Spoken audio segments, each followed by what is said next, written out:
Good morning class. हमने molarity कर ली थी पिछले लेक्चर में। आज हम मोलेलिटी के बारे में पढ़ेंगे। दोनों में ज़्यादा डिफरेंस नहीं है, लेकिन बहुत जो डिफरेंस है वो बहुत ध्यान से समझना है आपने। स्पेलिंग में तो सिर्फ एक डिजिट एक लेटर का ही फ़र्क है। जैसे हमने मोलैरिटी में आर लिखते हैं और मोलेलिटी के अंदर एल हो जाता है बस आर की जगह पे।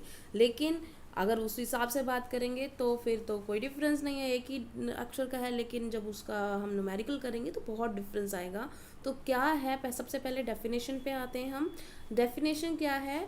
Molality is defined as the number of moles of solute present in 1 kilogram of solvent. इसका मतलब अगर आपको मोल्स ऑफ सोल्यूट दे रखे हैं तो आपको बटे में क्या करना होगा, उसके मास ऑफ सॉल्वेंट, क्योंकि वो किलोग्राम ऑफ सॉल्वेंट की बात कर रहा, सॉल्यूशन की बात नहीं कर रहा। तो दो बड़े डिफरेंस आए हैं। क्या कि मोलैरिटी जब हमने की थी तो यहाँ पे ये वाली चीज़ तो रही थी सेम, लेकिन यहाँ पे वॉल्यूम ऑफ सॉल्यूशन था। तो वॉल्यूम की जगह पे क्या हो गया है, मास हो गया है, और सॉल्यूशन की जगह पे क्या हो गया है, सॉल्वेंट हो गया है। ये दो डिफरेंस आए हैं। पहली, वॉल्यूम की जगह पे मास और सॉल्यूशन की जगह पे सॉल्वेंट। इसका मतलब मोलेलिटी के अंदर हमें सॉल्वेंट का मास चाहिए होगा। इतनी बात समझ में आ गई। इसको स्मॉल एम से हम डिनोट करते हैं, मोलैरिटी को हम कैपिटल एम से डिनोट करते हैं। ठीक है। तो अगर हम एक बार डिफरेंस करें किसके बीच में, मोलैरिटी और मोलेलिटी के बीच में, तो हम कर सकते हैं। तो सबसे पहले हम लिख रहे हैं, ये हमने लिखा मोलैरिटी और इधर हम लिख रहे हैं मोलेलिटी। तो ये डिफरेंस आप लिख लेना। सबसे पहला डिफरेंस तो क्या है, it is denoted by M, it is denoted by small M. दूसरा डिफरेंस क्या हो जाएगा, अगर इसकी यूनिट बात की जाए, इसकी यूनिट जो होती है, या तो आप यही लिखोगे एम, या कहीं पर क्या लिखते हैं, मोल्स पर लीटर। जबकि इसकी यूनिट क्या हो जाएगी, मोल्स पर, क्योंकि आपको ध्यान हो तो अभी किलोग्राम आया था, मोल्स पर किलोग्राम। ठीक है। तीसरे डिफरेंस की बात कर रहे हैं आप। जो तीसरा डिफरेंस है वो क्या है, तीसरा डिफरेंस ये है कि इसके अंदर, मोलैरिटी के अंदर, अब इसकी डेफिनेशन लिख दो, number of moles of solute बटे में क्या आया है, volume of solution in litre. इसका फॉर्मूला लिख देना। तीसरे में इसका क्या लिखोगे आप, number of moles of solute, ये तो सेम था। बटे में क्या लिखोगे, mass of solvent in KG. ठीक है। तीसरा डिफरेंस समझ में आ गया। फोर्थ जो डिफरेंस होता है वो क्या होता है, फोर्थ डिफरेंस जो होता है, मोलैरिटी जो होती है टर्म, इसको कम प्रेफर किया जाता है एज कंपेरिजन टू मोलेलिटी। इसका मतलब इट इज लेस प्रेफर्ड और more preferred for titrations etcetera. किसके लिए बोल रही हूँ बेटा, more preferred for volumetric titration, volumetric titration. दोबारा से लिख रही हूँ मैं, वॉल्यूमेट्रिक टाइट्रेशन में प्रेफर किया जाता है, वॉल्यूमेट्रिक टाइट्रेशंस। अब आप कहोगे मैम इसको क्यों प्रेफर किया जाता है, मोलेलिटी को? तो उसका डिफरेंस क्या है बेटा, अगर आप उसको फॉर्मूला ध्यान करोगे, उसमें आता है नीचे वॉल्यूम और इसके में नीचे आता है मास। बस यही है कि ये प्रेफर किया जाता है मोलेलिटी, क्योंकि जब हम टेम्परेचर, फिफ्थ डिफरेंस पे आ रहे हैं, जब हम टेम्परेचर बढ़ाते हैं तो उसके साथ साथ बेटा वॉल्यूम भी बढ़ता है। इसका मतलब क्या हुआ कि आपने मान लो 2 मोलैरिटी का सॉल्यूशन बना दिया। आज तापमान था 25 डिग्री सेल्सियस, कल होगा 45 डिग्री सेल्सियस, तो आपकी कंसंट्रेशन चेंज हो गई। क्यों हो गई चेंज? क्योंकि टेम्परेचर जो है वो वॉल्यूम के साथ रिलेशनशिप रख रहा है। तो टेम्परेचर बढ़ेगा तो वॉल्यूम भी बढ़ेगा, और वॉल्यूम बढ़ेगा तो फिर मोलैरिटी नीचे वॉल्यूम से ही तो डिवाइड हो रही है। इस वजह से उसकी मोलैरिटी क्या हो जाती है, टेम्परेचर से चेंज जाती है। Molarity changes with temperature. जबकि अगर हम मोलेलिटी की बात करें, मोलेलिटी क्यों प्रेफर की जा रही है, because it does not change with temperature, क्योंकि इसके अंदर जो नीचे आता है, ऊपर तो मोल्स है ही, मोल्स में तो क्या होता है, मास बटे में मास, मास था गिवन बटे में मोलर मास, और बटे में मास ऑफ सॉल्वेंट, अगर हम उसकी फॉर्मूले में निकालेंगे number of moles of solute बटे में मास ऑफ सॉल्वेंट, और मास जो होता है टेम्परेचर से कोई इफेक्ट नहीं रखता, इसका मतलब मोलेलिटी को प्रेफर किया जाता है। तो ये हो गए मोलैरिटी और मोलेलिटी के बीच में डिफरेंस। अब आते हैं हम न्यूमेरिकल पे कि मोलेलिटी का कोई न्यूमेरिकल देखते हैं। देखो देखो दे ही रखा है तो देख लेते हैं। The density of 3 molar solution of NaCl is इतना, तो calculate the molality of the solution. आपको डेंसिटी प्रोवाइड कर रखी है और आपको मोलैरिटी प्रोवाइड कर रखी है। तो सबसे पहले हम आते हैं कि हमें क्या प्रोवाइड कर रखा है। देखो मोलैरिटी अगर दे रखी है और वो कितनी दे रखी है 3m, तो इसका मतलब क्या हुआ 3 मोल है, क्या था NaCl था, शायद NaCl था, NaCl in 1 litre of solution, यही मतलब हुआ ना, इसका मतलब यही हुआ 3 moles of NaCl in 1 litre of solution. तो इसका मतलब वॉल्यूम, एक बार हम ये कंफर्म कर लेते हैं NaCl है या कुछ और है, कभी गलत हो जाए हमारा क्वेश्चन। हाँ NaCl ही है। तो ये हो गया हमारा, दोबारा से हम कर रहे हैं। देखो हमारे पास अब क्या आया, हमारे पास मोल्स आ गए हैं, मोल्स ऑफ सोल्यूट कितने हैं 3 मोल्स हैं।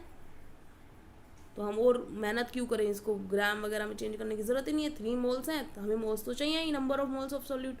लेकिन dissolve per litre of solution, volume of solution कितना है, वॉल्यूम ऑफ सॉल्यूशन था 1 litre.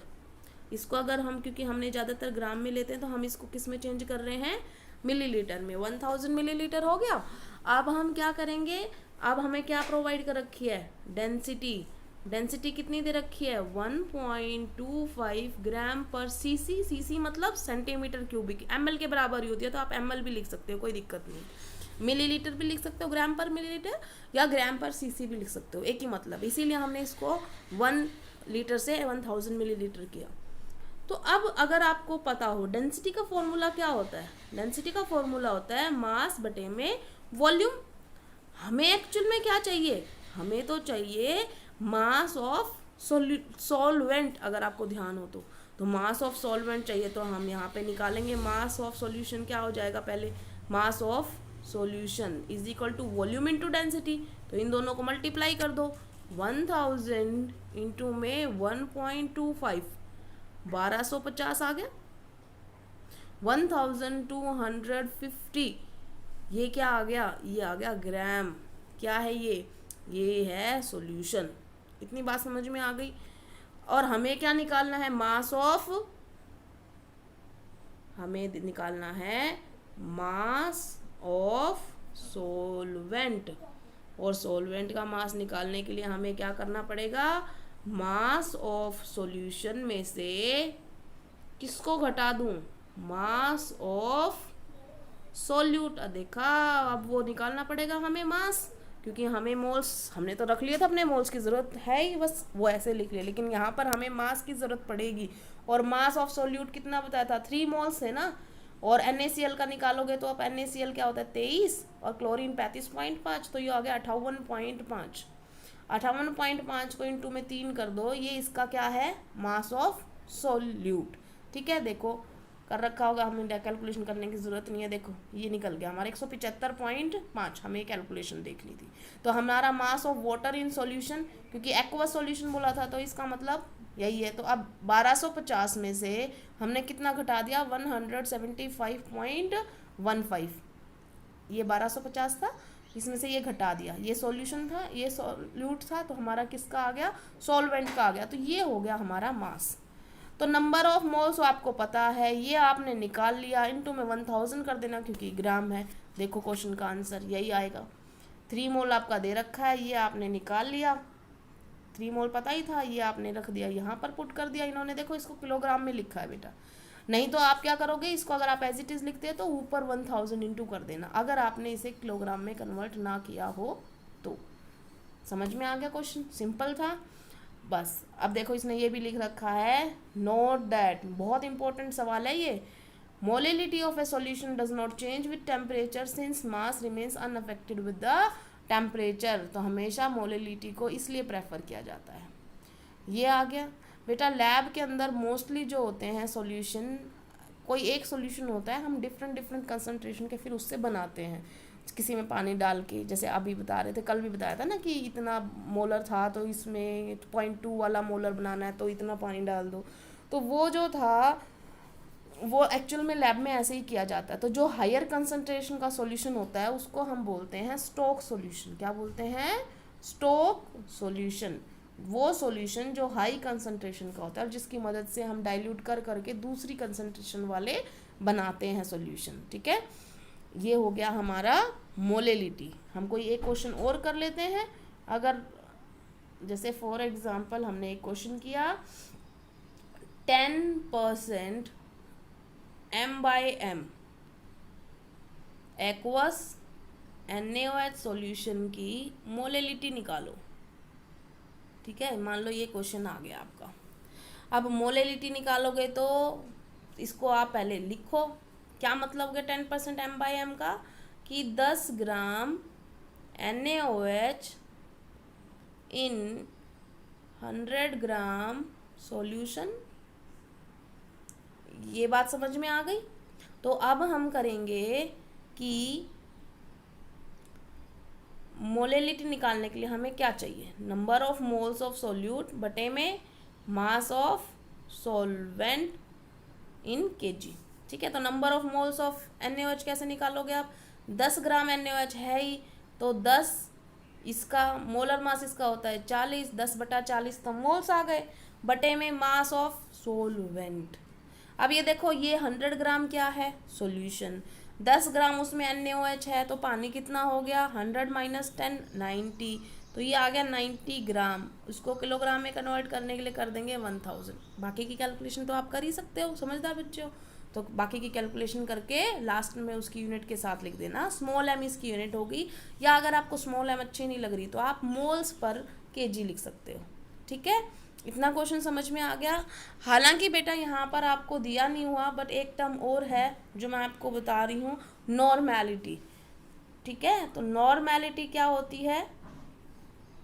Normality is defined as number of moles of solute, sorry number of gram equivalents, बार बार मोल्स बोल के भूल ही जाते हैं, number of gram equivalents of solute बटे में यहाँ पर क्या लिखना है हमें? Volume of solution in litre. ये इसका फॉर्मूला है। देखो ये मोलैरिटी से बिल्कुल मैच कर रहा है, बस ग्राम इक्विवेलेंट की जगह पे मोलैरिटी में मोल्स आता है। देखो ध्यान करो, अब अपनी जो डेफिनेशन लिखोगे ना मोलैरिटी में, मोलैरिटी की जो डेफिनेशन लिखी है उसमें सिर्फ ग्राम इक्विवेलेंट लिख देना मोल्स की जगह पे, वो नॉर्मैलिटी की डेफिनेशन हो जाएगी। तो normality is defined as number of gram equivalents of solute dissolved per litre of solution in litre. ये आपकी डेफिनेशन है। नॉर्मैलिटी को denoted by, it is denoted by capital N। इसकी यूनिट भी क्या हो जाएंगी?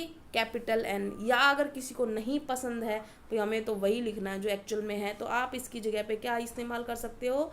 Gram equivalent upon litre gram equivalent पर लीटर।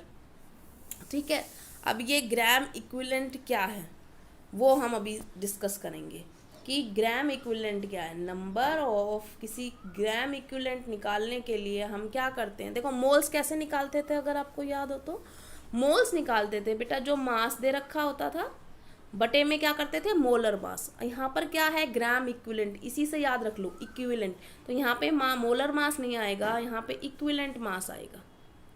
और ये इक्विवेलेंट मास क्या होता है? इक्विवेलेंट मास होता है मोलर मास बटे में N। N क्या है? N वो संख्या है जो, जैसे कोई एसिड है तो कितने H प्लस देगा, तो जैसे HCl है कितने H प्लस देता है? 1, तो यहाँ पे N की वैल्यू आ जाएगी 1। इसका मतलब उसका इक्विवेलेंट मास बराबर हो जाएगा उसके मोलर मास के। ठीक है, उसी तरीके से दूसरा H2SO4, H2SO4 में कितने देगा वो? 2, तो इसका मतलब यहाँ पर कितना आ जाएगा? 2। तो जो इक्विवेलेंट मास होगा इसका वो मोलर मास बटे में 2 हो जाएगा, आधा हो जाएगा इक्विवेलेंट मास। बात समझ में आई? उसी तरीके से अगर कोई बेस है तो कितने OH माइनस देगा, कितने हाइड्रोक्साइड आयन देगा? तो जैसे NaOH 1 देगा तो उसका इक्विवेलेंट मास मोलर मास के बराबर आ जाएगा। अगर हमने मैग्नीशियम हाइड्रोक्साइड लिया तो वो 2 OH देगा, तो यहाँ पे बटे में 2 चला जाएगा। और अगर कोई एलिमेंट ही है, कोई नहीं एसिड बेस, तो आपने सिंपल ये देखना है कि कितने इलेक्ट्रॉन का लेन देन करता है। जैसे सोडियम 1, मैग्नीशियम 2, एल्युमिनियम 3, आपको पता है ना सब, कैल्शियम 2, तो कितने इलेक्ट्रॉन्स का लेन देन होता है, वो नंबर होता है n। ठीक है, तो अगर मैं इसका लिख दूं पूरा formula, normality is equal to, वही लिख रही हूँ जो चाहिए। देखो नंबर ऑफ ग्राम इक्विवेलेंट्स कैसे निकाले थे, मास ऑफ सोल्यूट, ठीक है ना, बटे में इक्विवेलेंट मास। और इक्विवेलेंट मास क्या बताया था मैंने, मोलर मास बटे में n, तो n नीचे था तो ऊपर चला जाएगा। इतनी बात समझ में आ गई। नीचे क्या है फिर, volume of solution in litre. बेटा अगर आपको ध्यान हो, अगर कुछ ध्यान आ रहा हो, तो क्या मैंने यहाँ पर ये जो लिखा है फॉर्मूला, क्या मोलैरिटी का नहीं लिखा, मास ऑफ सोल्यूट बटे में मोलर मास, इसका मतलब number of moles of solute बटे में volume of solution in litre. ठीक है, तो यही होता है ना, तो इसको हम क्या लिखते हैं, मोलैरिटी। मोलैरिटी मतलब कैपिटल M। तो हमारा डेरिवेशन क्या आ गया, normality is equal to molarity into में n। तो अगर आपको किसी की मोलैरिटी पता है तो आप उसकी नॉर्मेलिटी, ये सब करने की ज़रूरत नहीं है, आपने सिर्फ उसका फॉर्मूला देखना है और आप ये बता दोगे कि इसकी नॉर्मेलिटी कितनी होगी। कैसे, जैसे अभी एक क्वेश्चन है यहाँ पर, यहाँ पे आपसे क्या पूछा गया है, उसकी कैलकुलेट द मोलैरिटी। और अगर उसने ये भी लिख दिया होता कि कैलकुलेट द नॉर्मेलिटी, तो आपने मोलैरिटी निकालनी थी। मोलैरिटी आपने इस क्वेश्चन में निकाली थी, कितनी आई थी, शायद 4 आई थी, शायद 0.4। ठीक है ना, तो कितनी आई है, 0.4 मोलर। ठीक है ना, इतना सॉल्यूशन आया। तो आपने सिंपल क्या करना है, normality is equal to molarity into n। Molarity की वैल्यू है 0.4, और क्योंकि सॉल्यूशन हमें कौन सा दे रखा है, सॉल्यूशन कौन सा दे रखा था, NaOH। तो NaOH के लिए हम क्या लिखेंगे, NaOH तो एक ही OH देगा ना हमें, तो इनटू में करेंगे 1, तो मोलैरिटी के बराबर ही ये आ जाएगी। ठीक है, समझ में आ गया। तो हमारे पास सारी चीज़ होगी, मोलैरिटी होगी, मोलिलिटी होगी, नॉर्मेलिटी होगी। ठीक है, मैं एक लेक्चर और भेज रही हूँ क्योंकि ये 12th क्लास में भी है, तो कभी ये सोचो कि मैम ने 12th का क्यों भेज दिया, तो उनको भी न्यूमेरिकल करवाया था, तो वो न्यूमेरिकल आप लिख लेना। ठीक है ना, वो भी मैं भेज रही हूँ, और आज का जितना कराया ये भी आप लिख लेना। और सिर्फ बेटा शिवानी का काम आ रहा है और बच्चों का नहीं आ रहा, तो प्लीज़ वो भी भेजें अपना काम। थैंक यू क्लास, आज के लिए बहुत थैंक यू।